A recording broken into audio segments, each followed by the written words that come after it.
My phone rang, and again it was my mother. This was her 5th time calling me and asking about my arrival time. I was returning home by train.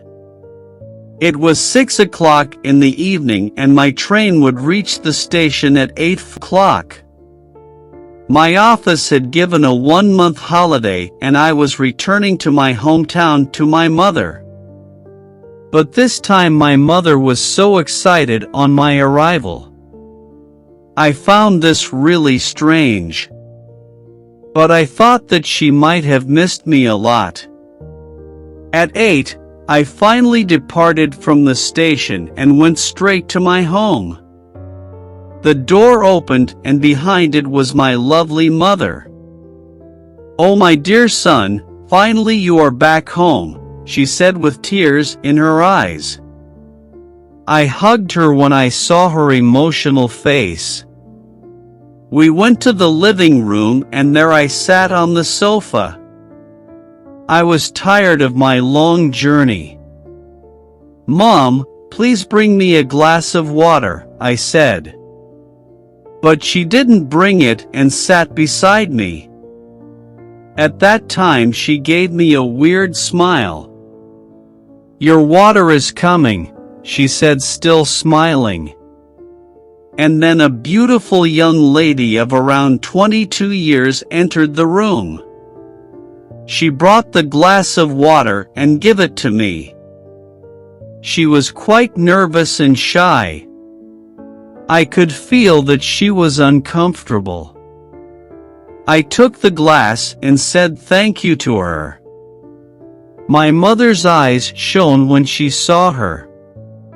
Then she said, "So Peter, meet Lucy, our new house helper." "Oh, okay, welcome Lucy," I said to her, smiling. "Thank you, sir," she replied.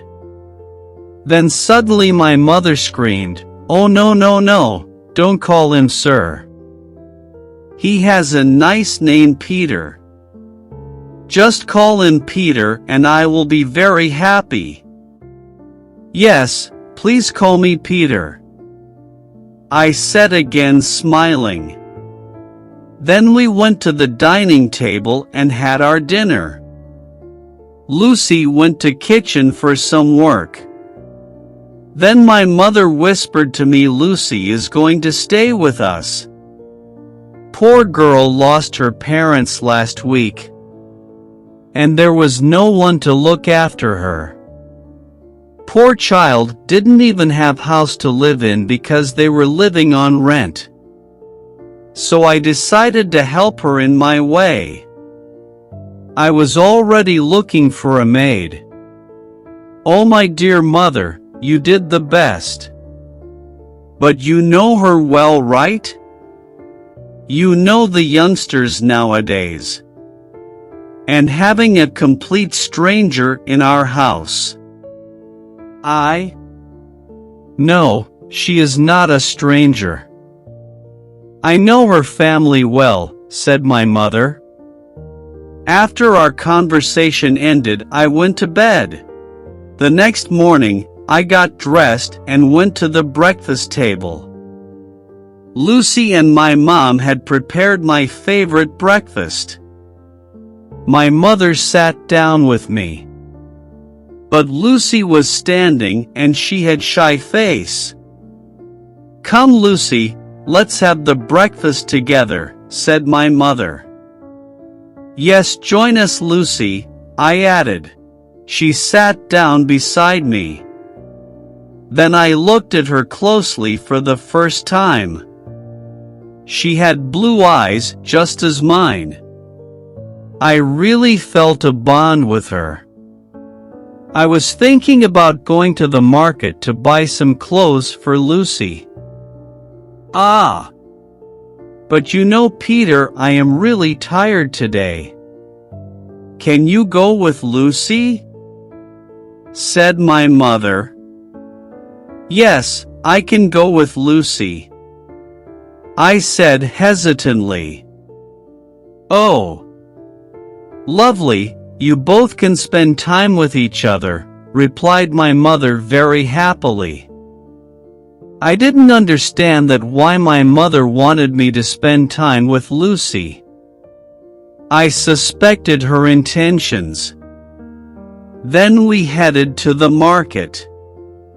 Lucy bought some dresses. Even I helped her to select the dresses. I noticed that we have a lot of similarities. Later, we went to a coffee shop. We talked a lot. She told about her life. I told her about my life. I felt really happy talking to her. At around 6 p.m. we reached back our house. I thought my mother would be angry with us. But instead she was so happy that spent time together. Even she suggested that I should take Lucy to park tomorrow. I was surprised. There was something in my mother's head. Then before having our dinner, I talked to my mother. "Mom, can you please explain me what do you want? I have noticed that you are acting weird these days. Why do you want me spend time with Lucy?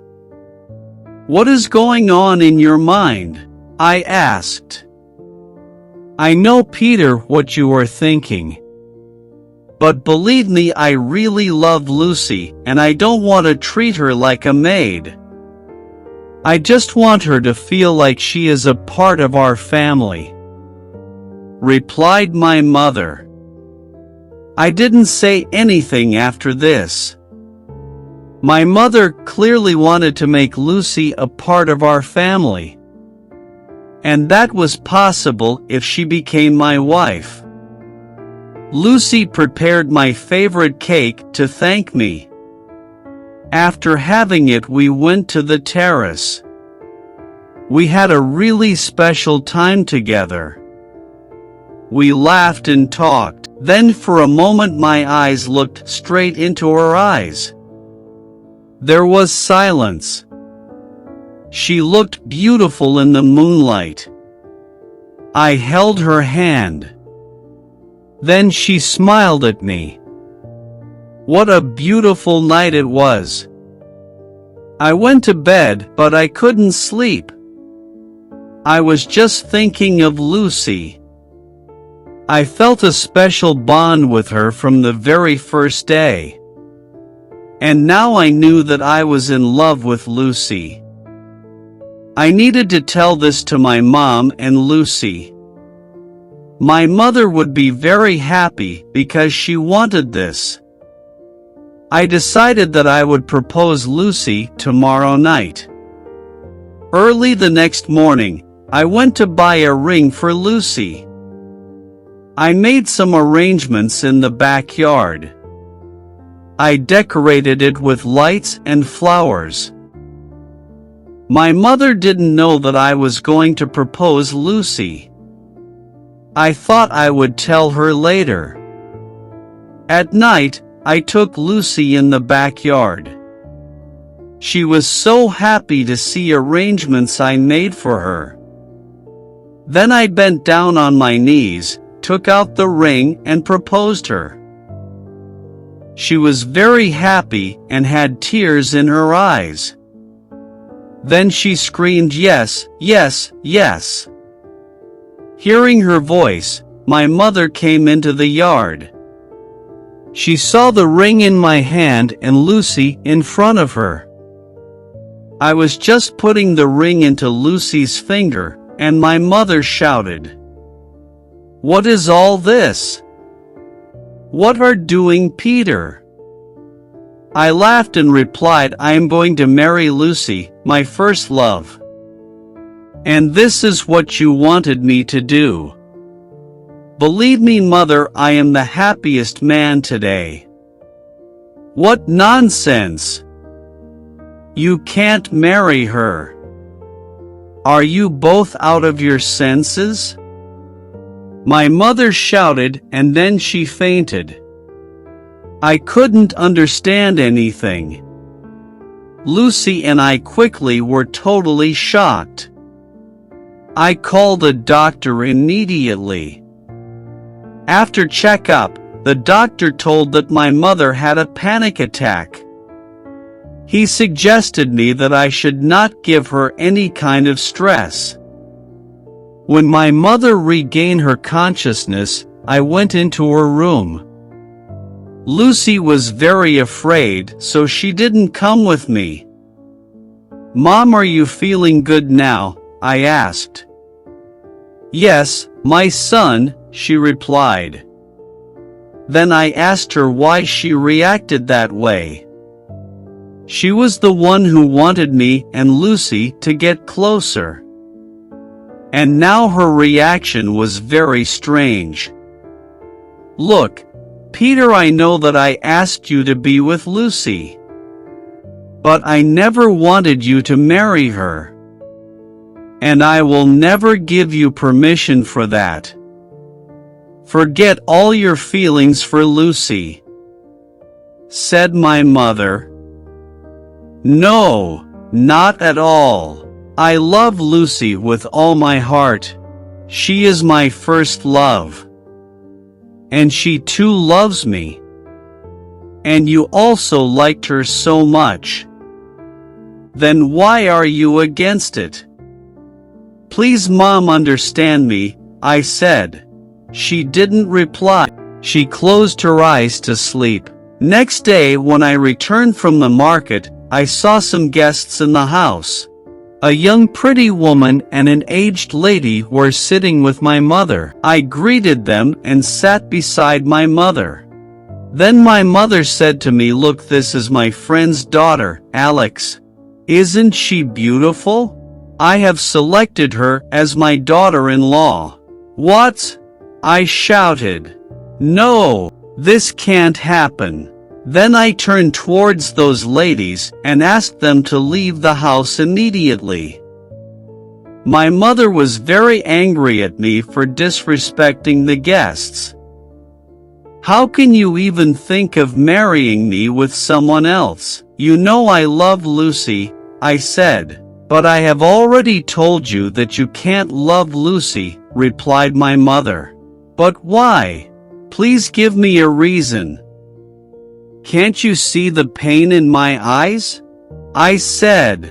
"I cannot give you a reason now." "It's not possible," my mother replied. "You have to give me a reason or I will take Lucy and get married without you," I said angrily. My mother started to cry. Then she said, "Peter, my son, I love you so much. I cannot lose you. I don't want you to hate me. If you want to know the reason, then wait for my death." I was so angry at that time that I said something very terrible. "Then die, Mom." I still regret saying that to my mother. After that day, I stopped talking to my mother. She was getting weaker day by day. She was always sick. Months passed by, and my mom married Lucy to someone else. I tried to stop the wedding. But after seeing the condition of my mother, Lucy just wanted to leave the house. So she got married. My mother used to cry every day.